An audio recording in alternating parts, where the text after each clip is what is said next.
Good afternoon. My name is Michael Hendricks. We all survived the first day of Nullcon, so that's great. And those who work with me, there's a few people in Microsoft here, obviously, sort of thing, know I'm quite excited about this. We've been working on this project for a couple of years, and I'm actually really excited to open sourcing it.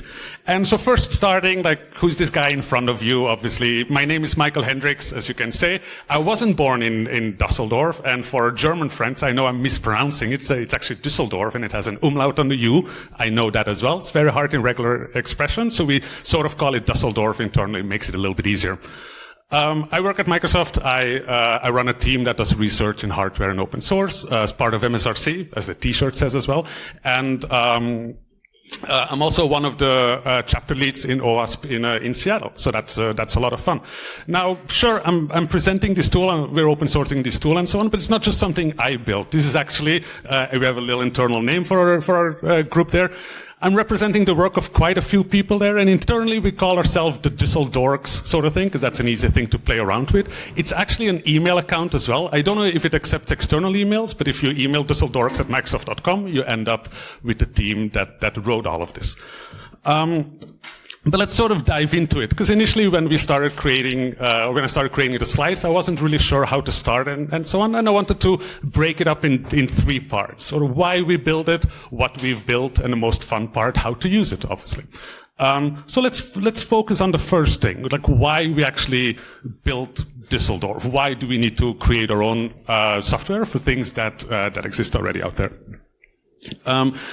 The main reason for that is actually scaling. As you know, Microsoft has a lot of servers. We write quite a lot of code. So when a security bug is found, and usually that starts with an MSRC case, we do a few things there. Sort of, and this isn't 100% true, but we sort of do four things there. If you think about it, we obviously fix the vulnerability and we ship out that fix, whether it's online or it's a product which we actually send to customers. We make the fix as soon as possible, test it, and send it out. The other thing, if it's eligible for bounty, we reward you as well, either from monetary point of view or differently. The other thing we do as well is we try to build detections for this, because if you find these vulnerabilities, if you're a good researcher, that's great, but adversaries look very similar as well when you purely look at logs. So for every vulnerability that happens, we sort of try to make detections as well in several systems to make sure that we have everything buttoned down. So when new attacks are happening, we actually know that someone is knocking at the door, if you like. And the fourth thing that not a lot of people really know is we do something called variant hunting. There are several teams within Microsoft who are here as well that do variant hunting. And what that actually means is when someone reports a bug to us, let's say a cross-site scripting in a website somewhere, we look at that website a little bit closer. We see that is this just a one-off, or is there actually multiple places where this cross-site scripting might happen? And as you know, we have a bunch of websites. We check if there's any other websites in the same department like Dynamics or Office. We see if there's maybe very similar patterns there as well. Because most cross-site scripting, we use a lot of libraries inside. If something happens in a certain library, we try to fix it that way and not just with one-offs.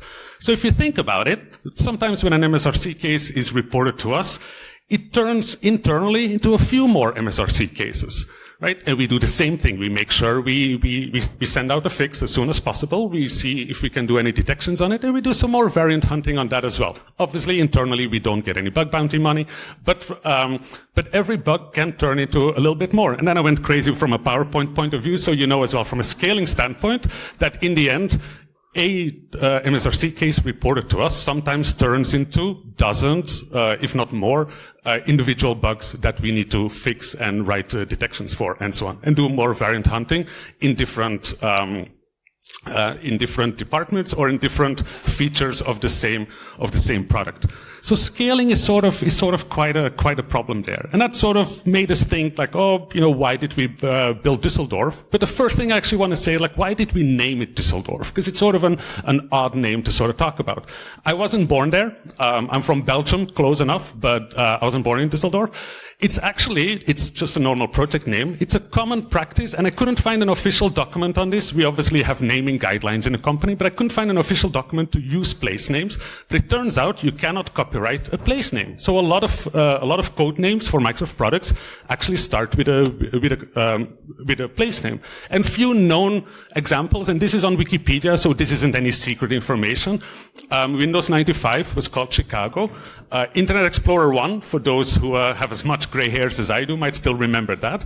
That was called O'Hare, and there's nothing special about that, but O'Hare is the airport in Chicago that you fly out of. So Explorer was the browser that you fly out of Windows. So I thought that was pretty cool. XP is Whistler. That was a little bit more of a known name. Anaheim is the name for Microsoft Edge. Those who do some bug bounty research on the Azure portal, I'm sure you've seen references to Ibiza. It's not a party place in Spain, but it's actually the internal code name of the portal. And Roslyn is the .NET compiler platform as well. And we have a bunch of internal tools as well, like Medina and Geneva and so on, which I probably shouldn't have mentioned. But we have some of those with actually place names as well. So we thought we're going to continue that trend, and we're going to name it after a place. Since we focused quite a bit on SSRF, and obviously I'm going to talk about SSRF for a bit, we wanted to find a place name that has the letters SSRF in there, and it turns out there's not that many in the world. We could only find 3, and Dusseldorf was the easiest to pronounce. It was the most known as well. So Project Dusseldorf wasn't born yet, but at least it had a name before we started writing any code. Now I mentioned SSRF, and purely from show of hands, who knows what SSRF is? Okay, good, awesome. That's good actually. Basically, as you know, it's when you can trick a server to go to an arbitrary location and make it send an arbitrary HTTP connection or any network connection for that matter. In a cloud provider, that's quite a big deal. When we get MSRC cases that are SSRF, we actually pay extra attention to it. A couple of years ago, we had additional bug bounty focus on it and so on. And we did a ton of work internally from a static analysis point of view, from a training standpoint. And I wanted to tackle a little bit the dynamic side of it as well, the entire dynamic testing. So we thought we will build a tool for that. And your typical run-of-the-mill SSRF thing, I put a little bit of code here, sort of thing. There's a bug in there. Can someone tell me what the biggest issue here is in this snippet of code?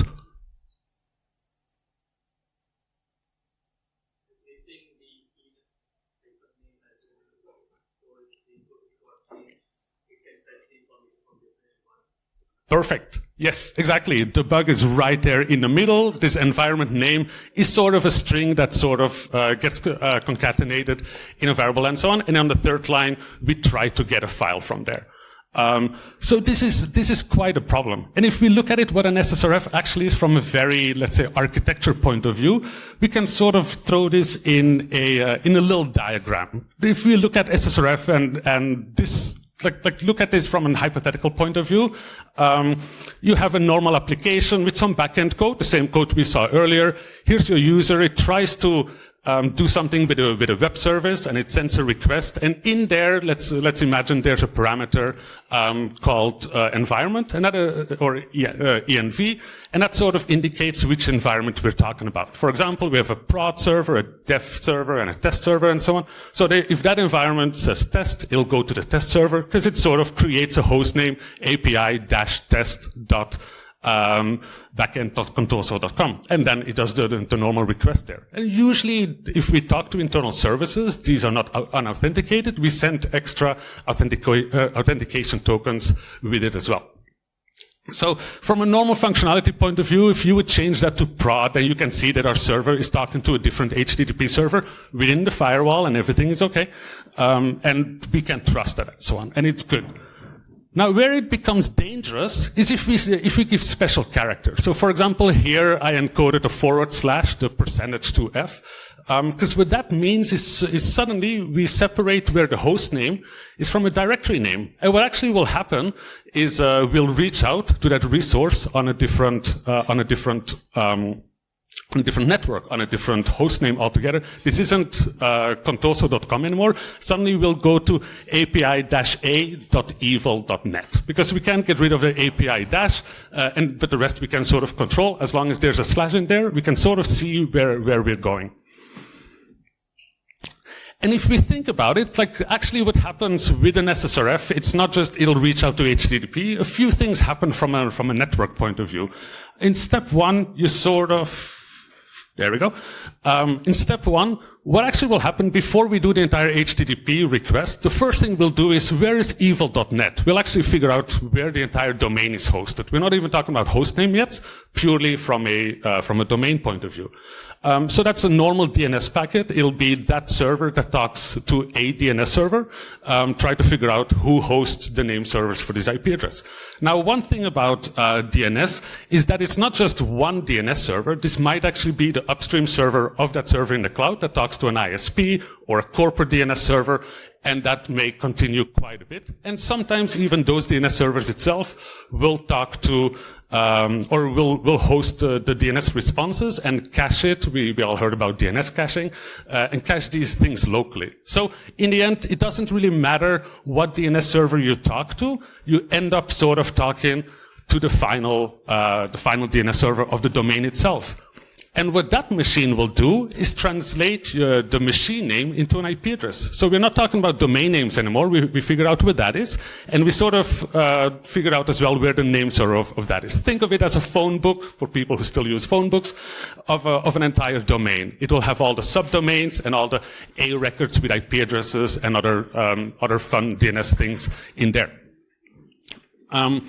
Once we get to the IP address of the server, then we can make our HTTP or HTTPS connection, and then we reach out there and do some actions with it. We either get a file or upload something and so on. And usually there are authentication tokens included in there. So if you want to steal tokens in SSRF, you would usually point this to your own server, to your evil.net or anything, and extract tokens from there. If you use Burp Suite Collaborator, and I'm a huge fan of that program, that's where you would put those URLs, for example.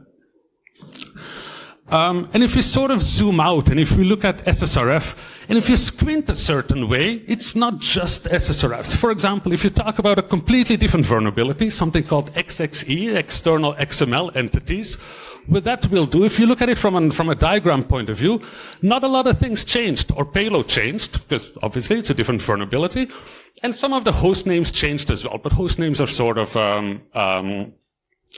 makes sense to what we're talking about. So an SSRF and an XXE vulnerability, there's some similarities in there, if you purely look at it from a diagram point of view.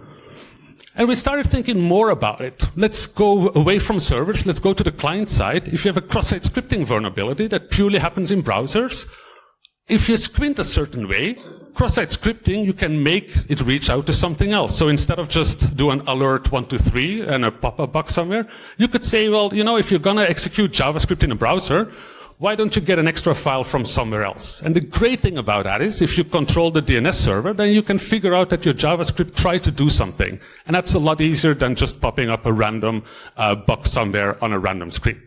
Especially from a blind XSS point of view, because that's not easy, hence the name blind, to find out where that exactly happened. So SSRF and XXE and XSS and a lot of things with X's in there all seem to look very similar. And then we started thinking more about it. And then we thought, like, what about our normal RCEs, right? The sort of the thing we don't like to see in an MSRC case. If you have an RCE somewhere, you can execute code. What code would you execute?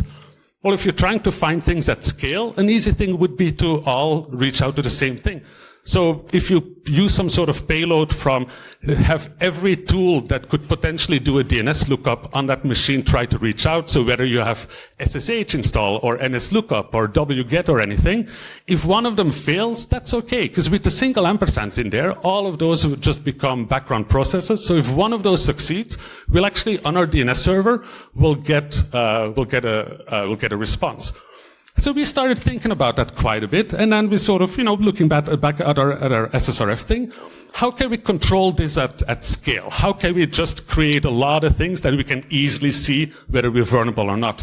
And that is sort of what Dusseldorf is. If we purely look at this part here, the DNS server, and obviously the web servers as well, that is actually what Dusseldorf is all about.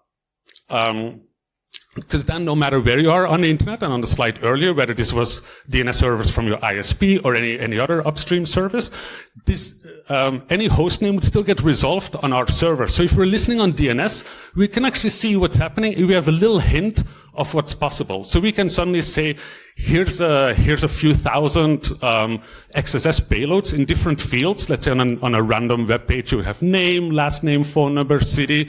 We would just put cross-site scripting everywhere in there, and we won't be waiting for alert pop-up boxes. We actually see if one of those reaches out to our DNS servers, so we know that something happened. Even if it's on a different platform, you would still get that initial DNS resolve. So we have a little bit of a hint that something is actually happening. So then we thought, like, that's what we should build. That's actually what Dusseldorf is all about. And that sort of brings me to the second point of it all, like, what did we actually build? You know, where it sits in the entire vulnerability landscape. What did we build exactly? Sort of a little feature rundown thing. It's very similar if you think about it, right? It's very similar to a online hosted Burp Suite collaborator or interact.sh server. We built it in-house. We built it 3 years ago, I believe. There's 130-ish people within Microsoft, a lot of researchers or the red teamers are using it and so on. So this is a tool that has been around for a bit and so on, and that's why we thought, like, let's share it with more people in the role. And it is a network server. We listen on DNS, HTTP, and HTTPS. We have a few more protocols that we don't really know if we should open source just yet, but we're doing a bunch of research on SSH and SMTP potentially as well, and WebSockets and so on. So quite a few things are happening there. The main thing we're focusing on is DNS and HTTP, working in the cloud. That makes a lot of sense. And DNS is actually the most important thing here, if you think about it.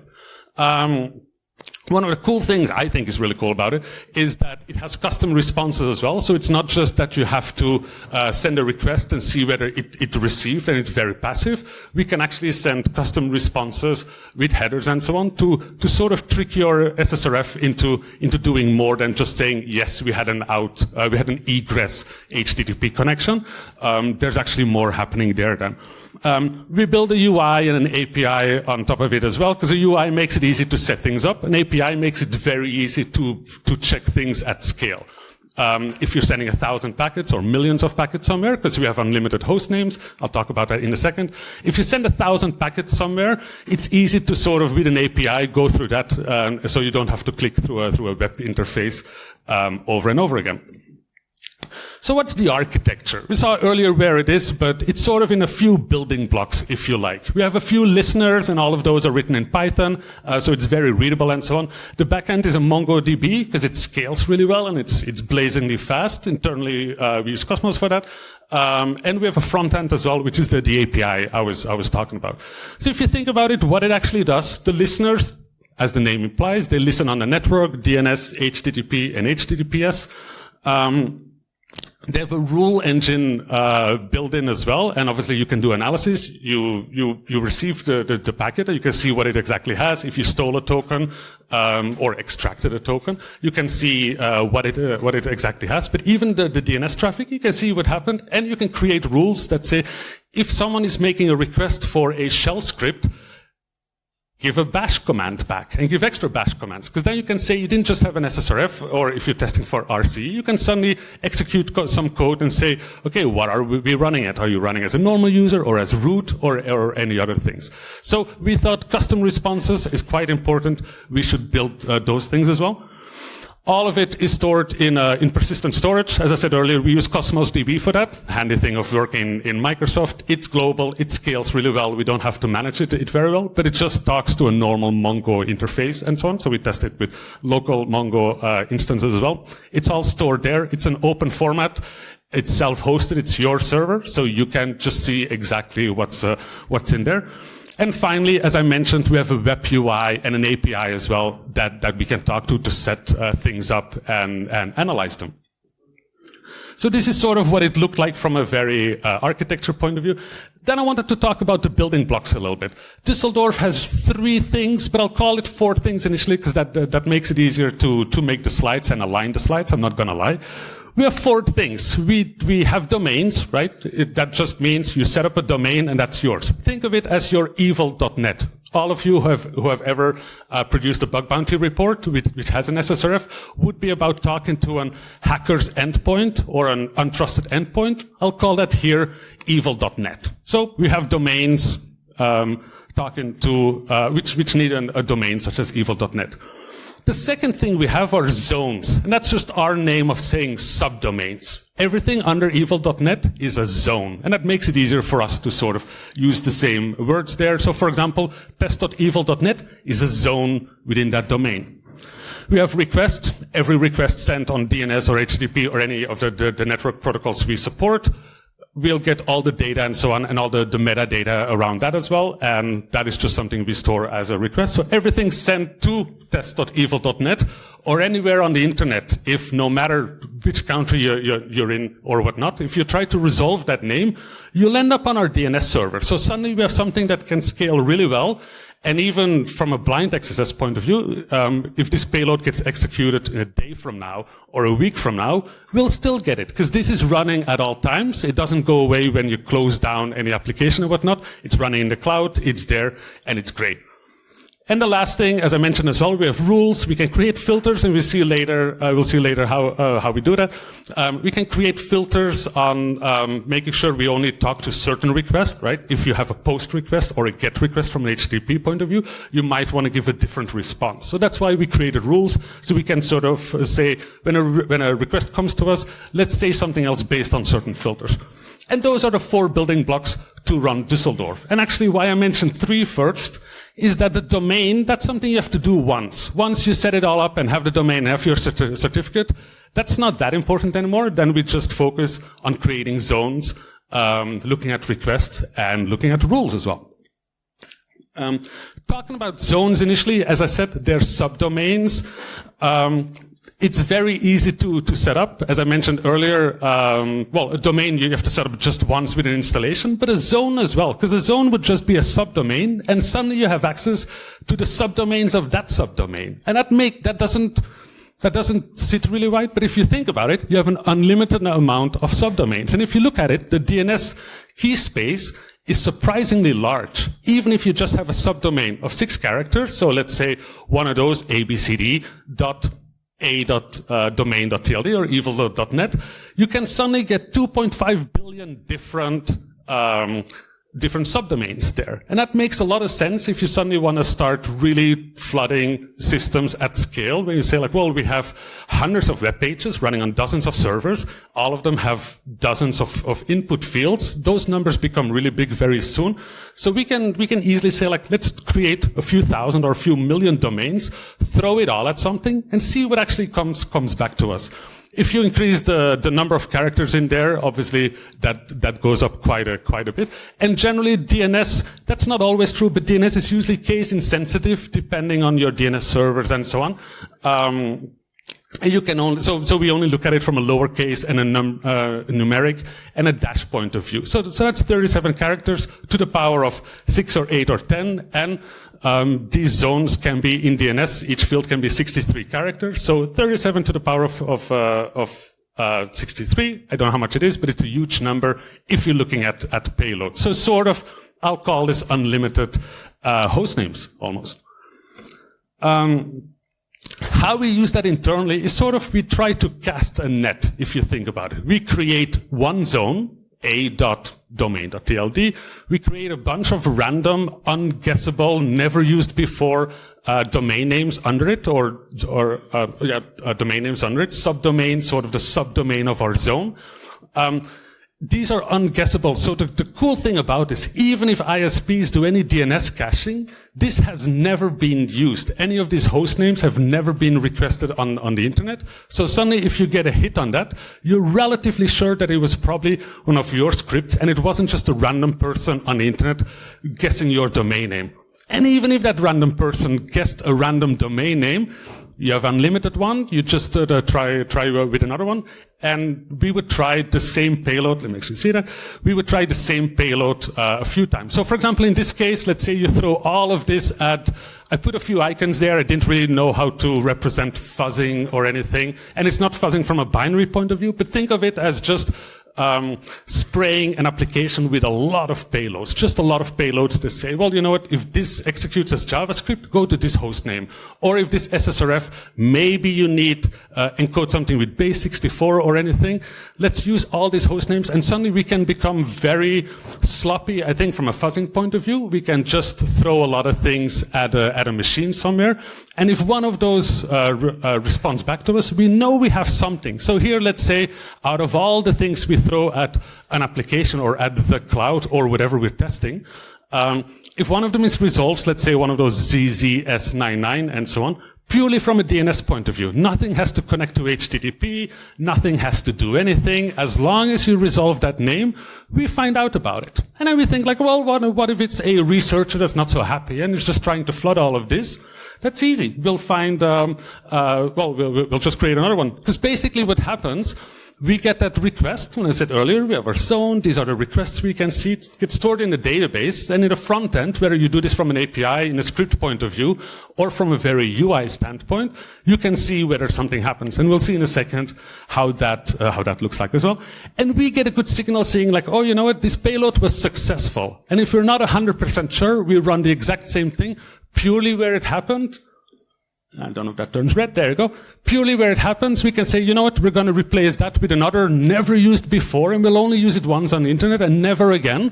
We'll replace that. We throw the exact same payload at it. We just change the host name. If we get another DNS request on a second unguessable host name, we're probably onto something. And that makes it a lot easier to scale because we can be very sloppy at what we send to our applications. But we get we can be very noisy about it, but we get a very good signal out of it and so on. Still some analysis is needed, but it makes it easier for us to go through each field and so on. And in variant hunting, that's actually really easy because sometimes, and I know some of you do that as well, you'll send a case to us and you know that if you say, oh, I found cross-site scripting in these 10 fields, we create one case out of it and you get one bounty, right? And I read the emails as well. Not everybody's extremely happy about it. So sometimes what people do is they send 3 different cases out of it.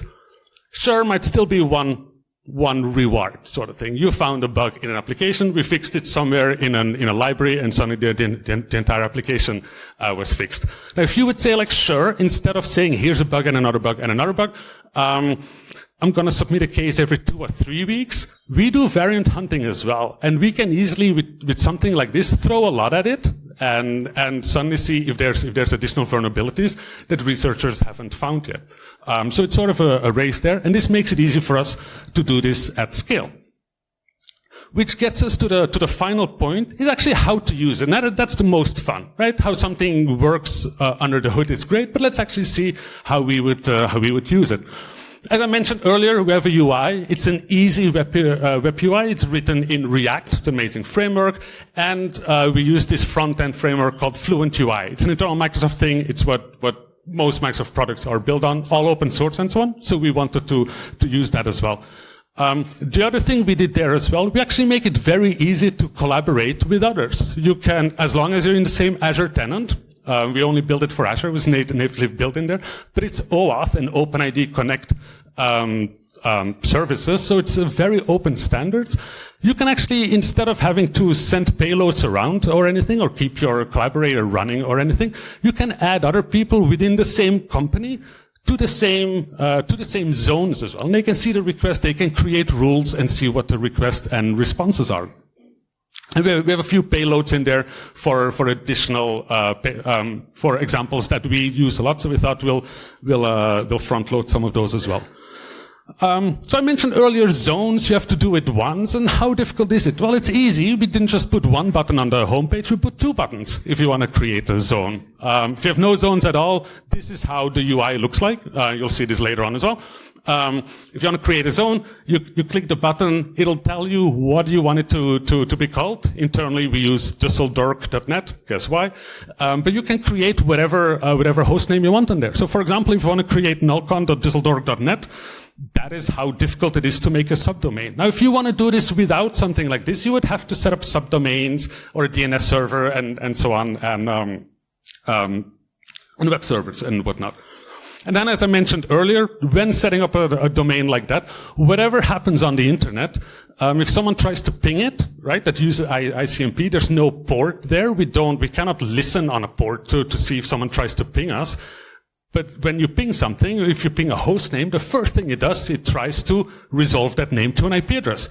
That's exactly what we see then there, that from different IP addresses across the internet, I don't know what these addresses are. These are random DNS servers. Don't really care what it's, or where it's coming from. I know that someone, somewhere on the internet, tried to resolve that name right now. And that's a good signal for us if we try to do this at scale. Setting up the rules is relatively easy as well. We talked about zones. That's one button. Rules is relatively similar as well. We make it easier from a UI point of view. What you need to do is say, well, here are rules. Let's say if we get, and let me see if I can zoom in there a little bit. If the HTTP method is put, then we reply with something else. Then we add a certain header to it, date, and we actually say, oh, the date was yesterday, and we give it a certain response body as well. So I tried this last night, and I actually figured out, and I didn't know this, but I figured this out an hour ago. We seem to have a bug in the code because there's 2 date headers being sent. Ironically, only today I can say this, both date headers talk about the same date, about February 28th, but that is a bug we will be fixing in the next few days probably, because it's 4 o'clock at night in Seattle at the moment. But basically, if you send a put request anywhere on the internet to this host name, we will add an extra header back. And the date header doesn't really do much, but if you start thinking about setting cookies or redirections, that makes it a little bit easier to do all of this at scale. And of course, you can do DNS bodies as well. You can do this both for DNS as well as HTTP. So we try to make this easier. If you do things, for example, such as CORS, options check, and so on, all of you who do pen testing on web applications, especially single-page applications that are very rich in JavaScript and try to talk to different APIs, what it usually does, it sends an options call first, and it's waiting for certain headers to come back. It's really annoying to do that, because you're this close to your bug bounty thing, and suddenly you have to program a few extra things, saying if it's an options call, enable the CORS headers. No one likes to do that, so we made it all just in one single button there. The UI looks like this. We'll see that later as well. It's sort of very similar. We have our requests and our zones and our rules. All the packets come in the middle. We can see that. And if you click on any of the packets, it has a little bit more information. The entire body or the entire HTTP thing without the extra date header, which we will fix. The entire HTTP response and request are both stored, and you'll have access to this until you delete the entire zone. So you don't have to keep anything running. This is available for you at all times. And if analysis, if you need help from someone else, then you can suddenly add someone easily to that as well.